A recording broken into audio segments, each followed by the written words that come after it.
Welcome back to Pallet Town, everybody. It is time to wrap up the last legs of our journey. We're heading along the water routes today, wrapping up the battles there, and making our way to Cinnabar Island. There aren't very many trainers to battle here. Once we're done with them, we are done with the main opponents in the game. However, there are some rematch battles you can undertake on the SS Aqua. I will be showing those in a bonus episode a little later on. But for now, we want to head to the south, past Pallet Town and looking for opponents. Can't be that easy to put sunscreen on in the water.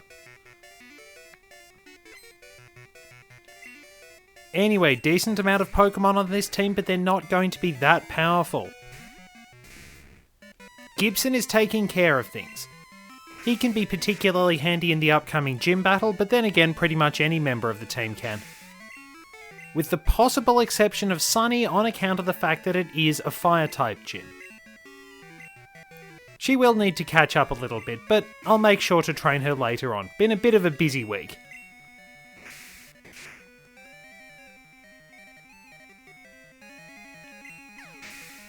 We're not really missing that much taking out these opponents because they're not overly strong, and it is unfortunate, but at the same time, we're wrapping things up pretty well. This will be the last of the main trainers in the region.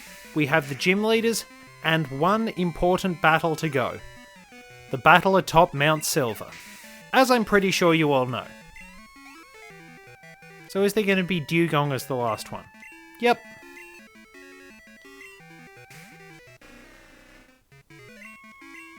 But fortunately, we can take care of that pretty easily. Okay, maybe not.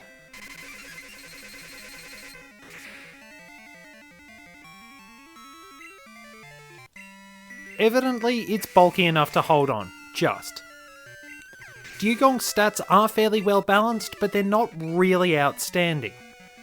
We're going to be finding Seal when we go to the Whirl Islands later on. There hasn't been any reason for us to go in there, especially since only one of them will lead to one of the entries will lead to what we're looking for. That said, with the Silver Wing we can actually find Lugia in there now, so that was why I waited.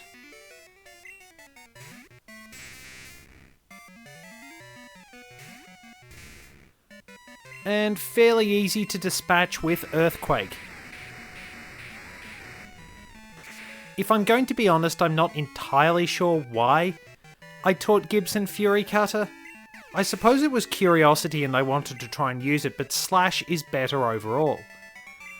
That said, I was thinking if I do come up against opponents at super effective too, or I can just build up with it, it'll be pretty useful, but then again, Slash is way more useful because basically it's stronger than Fury Cutter the first 3 times you use it, and there is actually the last opponent on this route.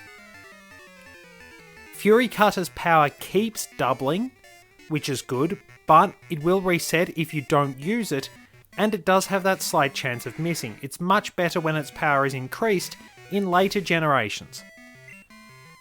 So we'll probably have to use Earthquake to dispatch Quagsire, at least if we want to take it down in one shot.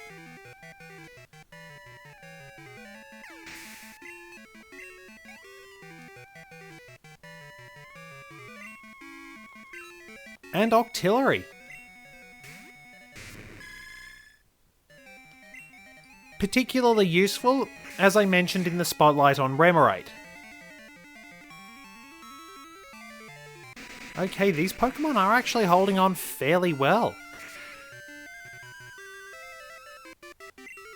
Let's see. Well, now's a good option for Fury Cutter.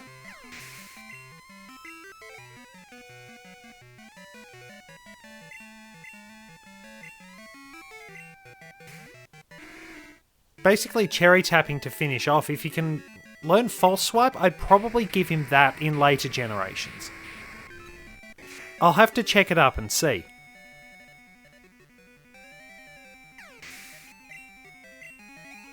Quagsire is down and Gibson is just off leveling up. But that wraps it for all the opponents we can battle on this route, and you might notice that things have changed.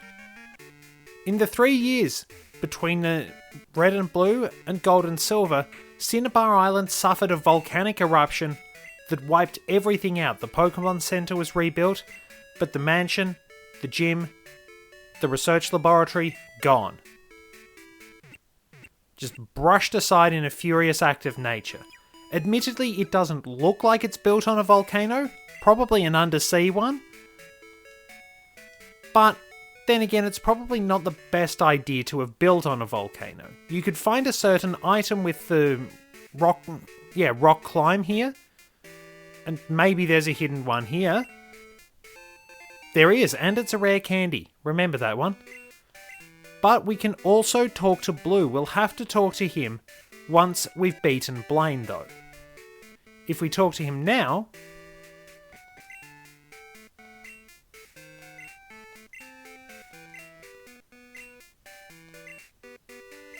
still harbours a bit of a grudge.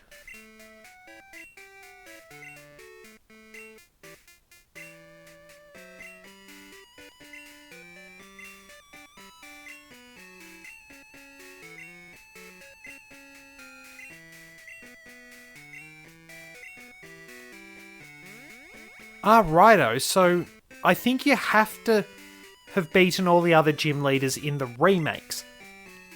Not 100% sure, so do forgive me on that. I have tended to mix a few things up with the remakes, because as you saw with the previous episode, I got a bit tripped up because I thought Sabrina's team was in the mid-50s, when they're around the mid-40s in this game. They did get a significant buff to catch people off guard in Heart Gold and Soul Silver. And I admit, I put in a lot of work actually making that spotlight, and then I kind of ruined the mood by having Dash just run over the top of her team. I didn't expect him to do that well. I knew he'd do pretty well, but I didn't quite expect him to go that far. And this guy's just got a Marill.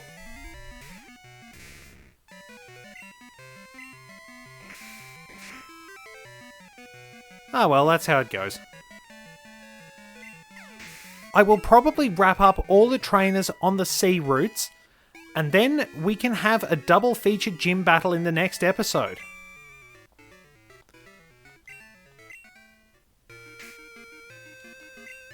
So...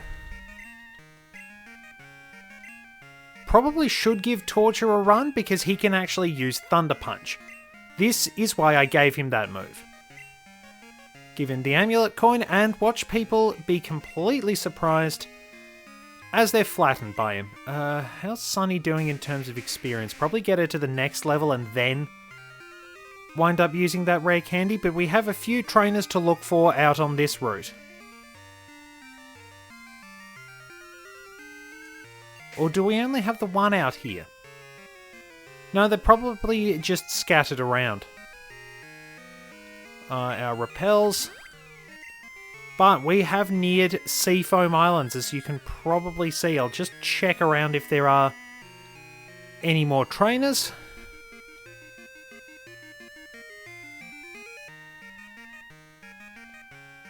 Nope, just that one guy. There was a bird keeper there in the original games on that platform. But Seafoam Islands changed drastically. There is just one open cave.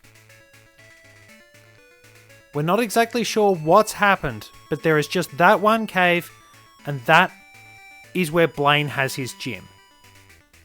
Gotta give the guy credit for perseverance. In the remakes, Seafoam Islands are completely... the Seafoam Islands, I'm not exactly sure how to phrase it because it's one area, but multiple... technically multiple islands. But either way, the area is restored to its former glory, and Blaine has built a full-fledged gym with junior trainers as well.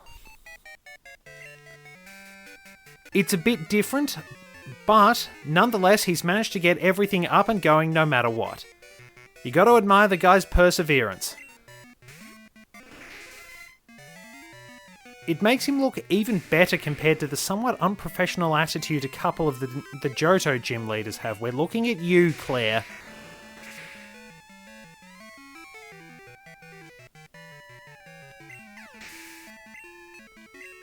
Starmie is out for the count with a nice Thunder Punch. And another Starmie. Good experience, at least.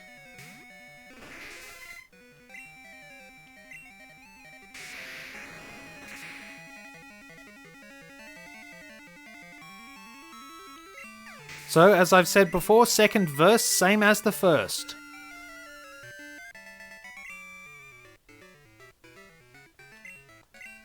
Put a few extra levels on them and they'd probably be an issue, but at the moment, not much is going to challenge me. The Pokemon here are around the mid-30s.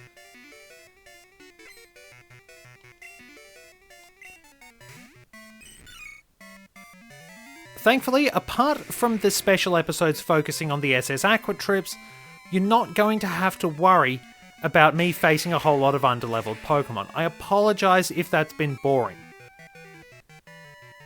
I do implore you to play the remakes, but you've got to remember that at the time, this was really impressive. It was a great addition. They haven't done it before, and to be honest, they haven't done it since, which is a bit disappointing.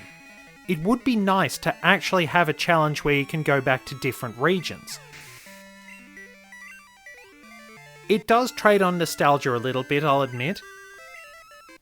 But it does have its purpose as well, because, at least the way I see it, I like to think that the gym leaders would actually have different teams based on the order in which you might battle them, because what happens if you're from Blackthorn City, and it's expected that the Blackthorn gym might be the first one you challenge?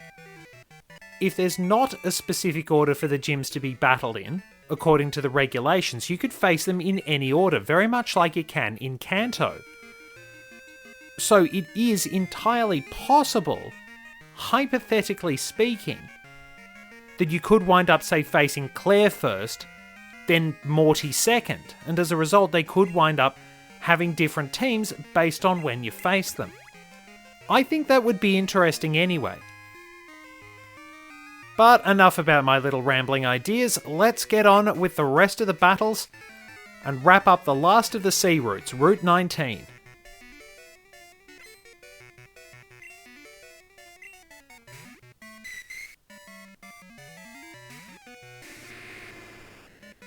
You can sort of see that it's meant to be designed like a pistol. You've got that little bump on the head that's like the iron sights. The fin at the back is the hammer. The bottom fins are meant to be the trigger and the hand grip respectively. It's kind of vague, but it is there. If anything, it'd probably look more like a blaster pistol than anything else. And Torture has done particularly well. Pretty good stats, actually. I'll let him wrap this one. I will probably switch to Polari next, because Polari will have an easy time against these, but being a steel type, it won't be a good domain for him against Blaine's Pokemon.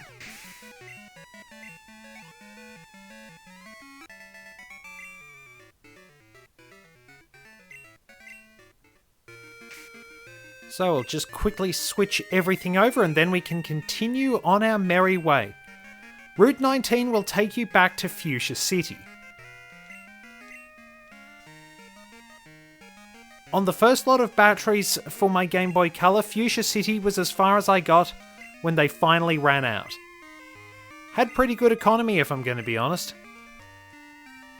So I think we have 4 trainers to battle along this stretch and then we are done. And we're getting some attitude straight off the bat.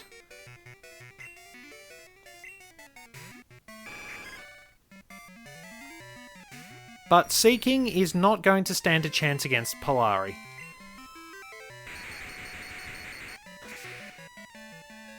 To be honest, I might wind up replacing Sonic Boom with Zap Cannon.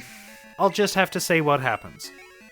If he doesn't learn it naturally, I can give it to him via TM. And yeah, you probably could beat me at swimming. So...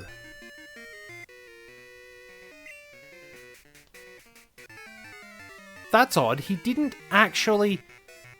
wind up having the little exclamation mark over his head and challenge me. That was a little odd. But we'll take down Shelder. And since I think I know what's coming next, that's going to be the spotlight, because I did actually want to put the spotlight on it.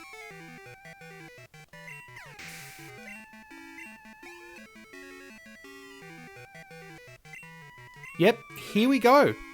For wrapping up the sea routes, our spotlight Pokemon is going to be Cloyster. In Generation 1, Cloyster had a reputation as an incredibly tanky Pokemon, with a very high base 180 physical defense, which, as I've mentioned, was the highest of any Pokemon in Generation 1, and a passable 85 special stat. Cloyster could hold out against quite a lot of attacks. In fact, its poor HP was most likely designed to balance this out. In later generations, Cloyster has a pretty shoddy special defense, but its physical defense remains fairly high. It can also hit quite well from either side, and has a pretty good variety of moves to take advantage of this. Generation 5 was especially kind to Cloyster. It could acquire the Skill Link ability, allowing its multi-hit moves to hit 5 times, so it could benefit from gaining Rock Blast by breeding, as well as the powerful Icicle Spear letting it dish out a lot of damage. On top of that, it's a very good user of Shell Smash, because its defense is so high it doesn't mind the slight drop, and its special defense is the same because it's so poor. In earlier generations, Cloyster is still particularly useful. With some pretty good moves available to it, it will be a fairly versatile Pokemon, and it actually has a pretty good base stat total overall. It really is worth giving it a try, especially since it's a bit faster than you'd think, given its incredible physical defense. And let's take it down.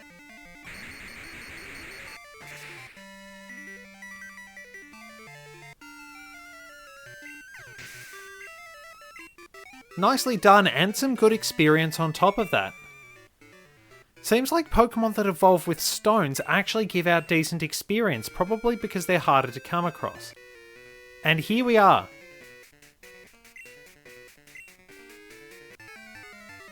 This is the last regular trainer we have to battle. So, Swimmer Jerome, you actually have a considerable distinction.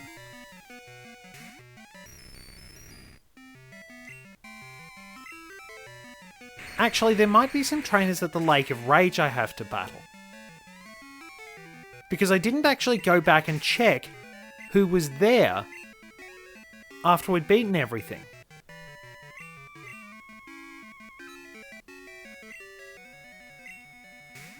So you tell you what, I will do that at the beginning of the next episode, then we can have our boss battle bonanza.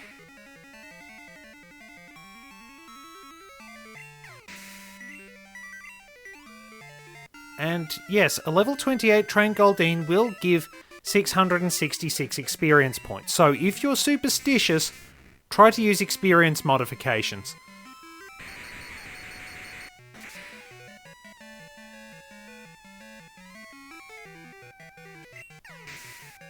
I will have to admit, Goldeen would have had an absolute devil of a time trying to beat Polari. It probably wasn't worth it, was it? I really shouldn't have said that.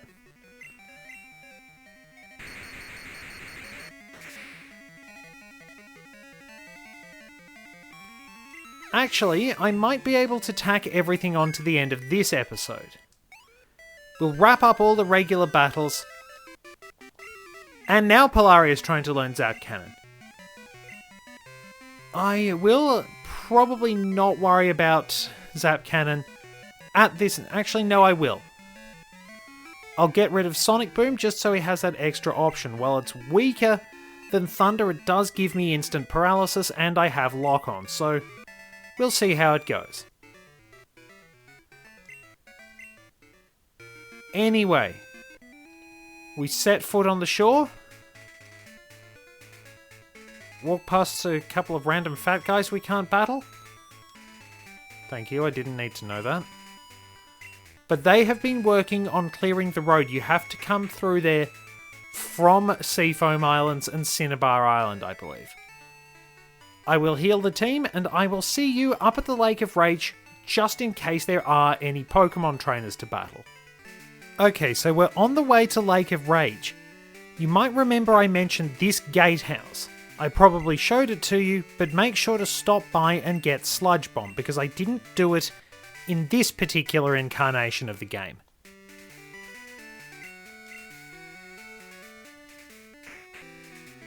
But we will traverse the Lake of Rage and see what we can find. You will need Cut to explore the western side, so I'm probably not going to worry about that. I think all the trainers, if they do appear here, are on the eastern side. And yep, still talking about the red Gyarados. And... ah, here he is.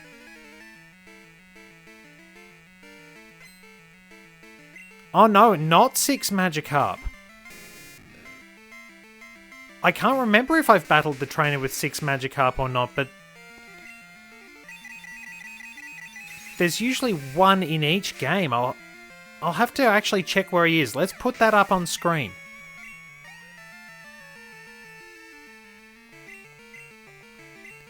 It is kind of interesting that Magikarp is designed to have the absolute worst experience yield, but it doesn't actually have the lowest base stat total. Sunkern will give you a bit more experience, but its base stats are indeed lower. And Wishy-Washy, I believe, has the lowest base stat total of any Pokemon when it's in its regular form. School form, on the other hand, has a base stat total of 620, I think. It's actually really impressive, even if it is a bit on the slow side.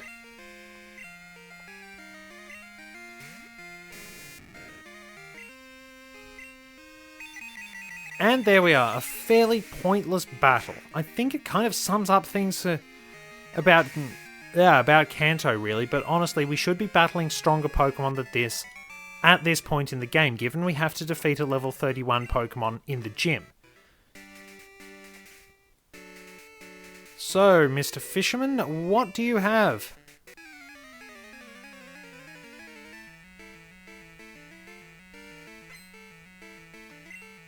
Right, does he does have Gyarados. That's a relief.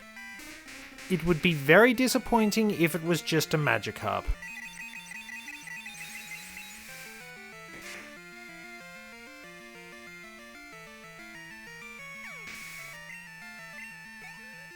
Kind of sums up the whole thing, really, doesn't it? Basically, a microcosm of what we've been doing all this time in Kanto. And I think there's one more along here. No? That's just one of the regular people you can speak with. Up here.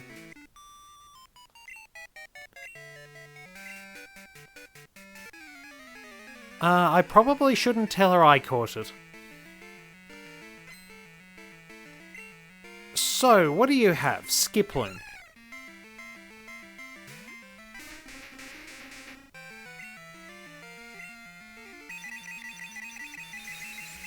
Pretty much the same as what we've been seeing.